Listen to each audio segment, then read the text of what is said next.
Welcome to our Maha Periyava களஞ்சியம் channel. இன்றைக்கி நம்ம பார்க்க போகிறது தெய்வத்தின் குரல் 5ஆம் பாகம் 3ஆம் அத்தியாயம் குருமூர்த்தியும் திரிமூர்த்திகளும். அதில் ஒரு திருத்தம், துரித உத்தரணம். புஸ்தகத்திலே அச்சில் வந்திருக்கும் எடிஷன்களில் நான் பார்த்த பலவற்றிலே தப்பாக இருக்கிறது. துரிதா ஹரணோத்திய தானி என்று போட்டிருக்கிறது. சரியான பாடம் துரிதோத்திரணோத்தியதானி என்பதே திருத்திக் கொள்ள வேண்டும். துரிதம் என்றால் பாபம். இப்போது தப்பாக சங்கீதத்திலே துரித காலம் என்று சொல்கிறார்கள். வேகமாக பாடுவதை அப்படி சொல்கிறார்கள். விளம்பமாக பாடினால்தான் புண்ணியம், வேகமாக பாடினால் பாபம் என்று அர்த்தமில்லை. திருதம் என்றால் வேகமாக என்று அர்த்தம். அதைத்தான் துரிதம் என்று பாபமாக மாற்றிவிட்டார் போல் இருக்கிறது. ஒரே வேகமாக அடித்து தள்ளிக்கொண்டு பாடினால் பாவம் எல்லாம் போய் ஐயோ பாவமே என்ற மாதிரி தான் ஆகிவிடும். துவரிதம் என்றும் ஒரு வார்த்தை இருக்கிறது. அதற்கும் வேகமாக என்றே அர்த்தம்.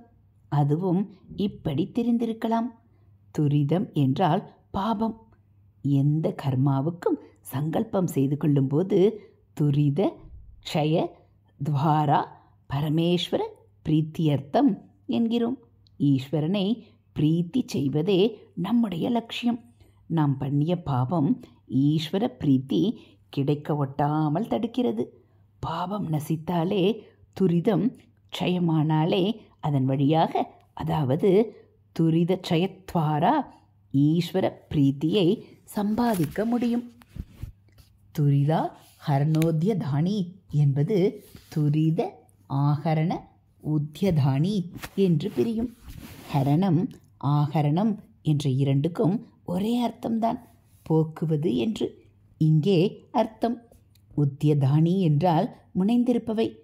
துரிதா ஹரணோத்தியதானி என்றால் பாபத்தை போக்குவதில் முனைந்திருப்பவை. மகாலட்சுமிக்கு செய்யும் நமஸ்காரங்கள் நம்முடைய பாபங்களை போக்கடிப்பதில் முனைந்து செயல்படுகின்றன என்று அர்த்தம்.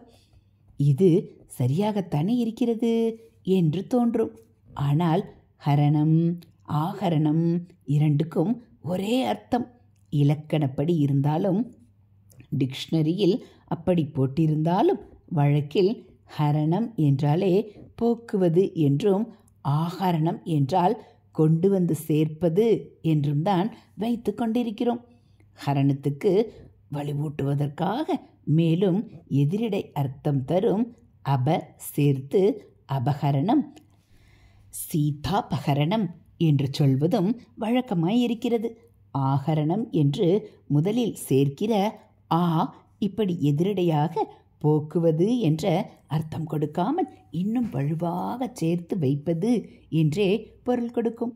ஆனாலும் ஆகரணம் என்றால் போக்குவது என்றும் அர்த்தம் இருப்பதால் அப்படி போட்டிருக்கவே முடியாது என்று சாதிப்பதற்கில்லை. பின்னே ஏன் தப்பு பாடம் திருத்திக் கொள்ள வேண்டும் என்று சொன்னேன் என்றால், துரிதோத்தர நோத்தியதானி என்னும்போதுதான் இதைவிட சிறப்பான பொருத்தமான பொருள் கிடைக்கிறது. துரித உத்தரண உத்தியதானி என்பது இதன் பதப்பிரிவினை. ஆகரண என்பதற்கு பதில் உத்தரண, உத்தரணம் என்பது உத்தாரணம் என்றும் நீளும். இதற்கு குறிப்பாக என்ன அர்த்தம் என்றால், பிடுங்கி எறிவது. பிடுங்குவது என்றால் எதுவோ ஒன்று உள்ளே புதைந்து போயிருக்கிறது, அதைத்தான் பிடுங்க வேண்டியிருக்கிறது என்று உள்ளர்த்தம் கொடுக்கிறது. தரைமட்டத்தில் இருப்பதை பிடுங்க வேண்டியதில்லை, அப்படியே எடுத்து போட்டால் போதும். புதைந்திருக்கும் போது, அதாவது ஆழ உள்ளே போய் மாட்டிக்கொண்டிருக்கும் போதுதான் பிடுங்குவதற்கு அவசியம் ஏற்படுகிறது. கிருஷ்ணர் கோவர்த்தனோத்தரணம் பண்ணினார் என்கிறோம். அதன் முழு அர்த்தம் புரியாமலே பூமி மட்டத்துக்கு சமனாயிருந்த மலையடிவாரத்தில் கையை விட்டு தூக்கி விட்டார் என்று நினைத்து இதையே அற்புதமாக கொண்டாடுகிறோம். அவரானால் இன்னும் பெரிய அற்புதமாக பூமிக்கு கீழேயும் ஆழமாக கையை விட்டு மழையை ஆட்டி பிடுங்கி வெளியே தூக்கி உத்தரணமாக செய்திருக்கிறார். அனாயாசமாக ஒரு நாய்க்குடையை பிடுங்குகிற மாதிரி. ஆலய திருப்பணியை ஜீர்ணோத்தாரணம் என்கிறோம். அர்த்தம் தெரியாமலே சொல்கிறோம். ஜீர்ணம் என்றால் கிளமானது, இடிந்து போனது என்று அர்த்தம்.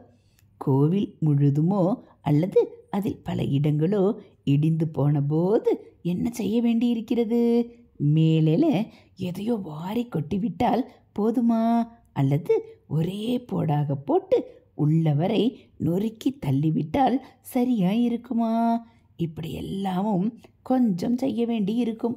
ஆனால் இதைவிட கஷ்டமாக ஒன்று நிறைய பண்ணும்படி இருக்கும். மேலே இடிந்தும் அதோடு அடிவாரமும் கலகலத்து போயும் இருக்கும் பல இடங்களில் கூட உள்ளே கிண்டு கிண்டாக கற்கள் இருக்கும். இவற்றை அப்படியே வாரி கொட்டவும் முடியாது, நொறுக்கி தள்ளவும் முடியாது. உள்ளே இருந்து பிடித்து இழுத்து இழுத்தே, அதாவது பிடுங்கியே வெளியேற்ற வேண்டியிருக்கும். கோபுரத்தில் பிரகாரத்தில் மரம் செடிகள் வேர்விட்டு முளைத்திருந்தால் இப்படி உள்ளே விட்டு குடைந்தே பிடுங்கி போட வேண்டும். உள்ளே ஆழமாக சொருகி கொண்டிருக்கும் கல், மரம், செடி முதலியவற்றை இழுத்து பிடுங்கி தள்ளுவதுதான் ஜீர்ணோத்தாரணம்.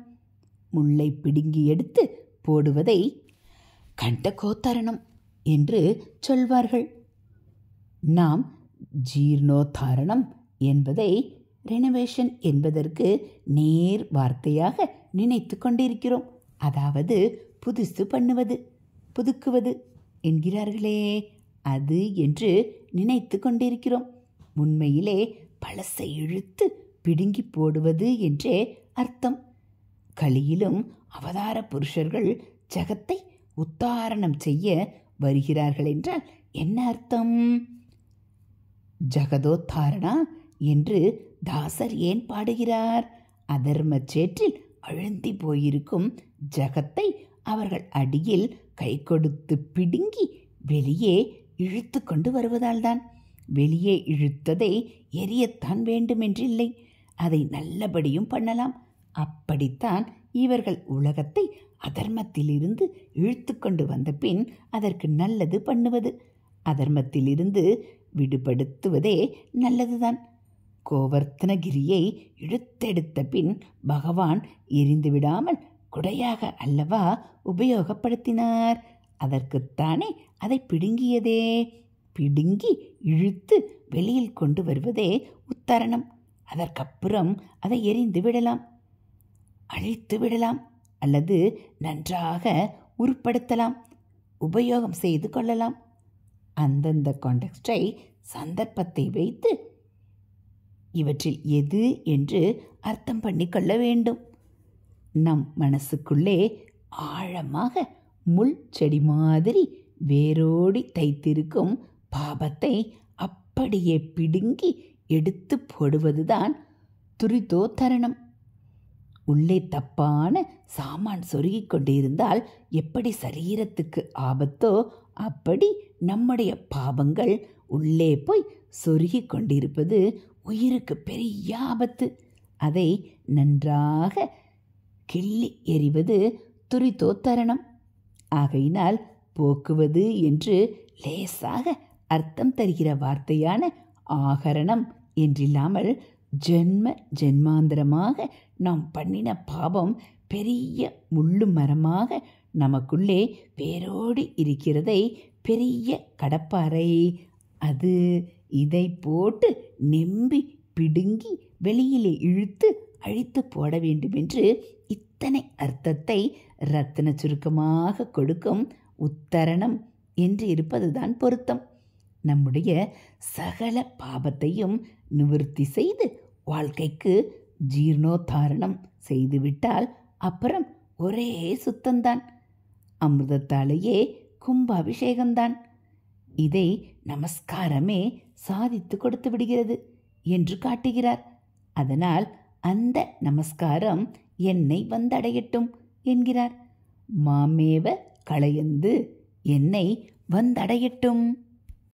ஹரஹர சங்கர ஜெய ஜெய சங்கர, ஹரஹர சங்கர ஜெய ஜெய சங்கர. மகாபெரிவாச்சரணம். இதுபோல் தெய்வத்தின் குரல் பகுதிகளை நீங்கள் தினந்தோறும் கேட்கணும் அப்படின்னா மறக்காமல் நம்ம சேனலை சப்ஸ்கிரைப் பண்ணுங்கள். கூடவே பெல் ஐக்கானை கிளிக் பண்ணி ஆல்ங்கிற பட்டனையும் அழுத்திடுங்க. அப்போ நம்ம படிக்கக்கூடிய தெய்வத்தின் குரல் பகுதிகள் உங்களுக்கு உடனே நோட்டிஃபிகேஷனாக வந்துடும். தெய்வத்தின் குரல் பகுதிகளில் மகாபெரிவாருடைய இருக்கிற அனைத்தையும் நாம் தெரிஞ்சுக்கலாம். நம்ம சேனலில் வரக்கூடிய மகாபெரிவ மகிமை, ஆன்மீக கதைகள், தெய்வத்தின் குரல் பகுதிகள், கந்தபுராண கதைகள் எல்லாம் உங்களுக்கு பிடிச்சிருந்தா ஒரு லைக்கும் கமெண்ட்டும் கொடுத்து உங்களுக்கு தெரிஞ்சவங்களுக்கும் ஷேர் பண்ணுங்கள். ஹரஹர சங்கர ஜெய ஜெய சங்கர, ஹரஹர சங்கர ஜெய ஜெய சங்கர. மகாபெரிவாச்சரணம்.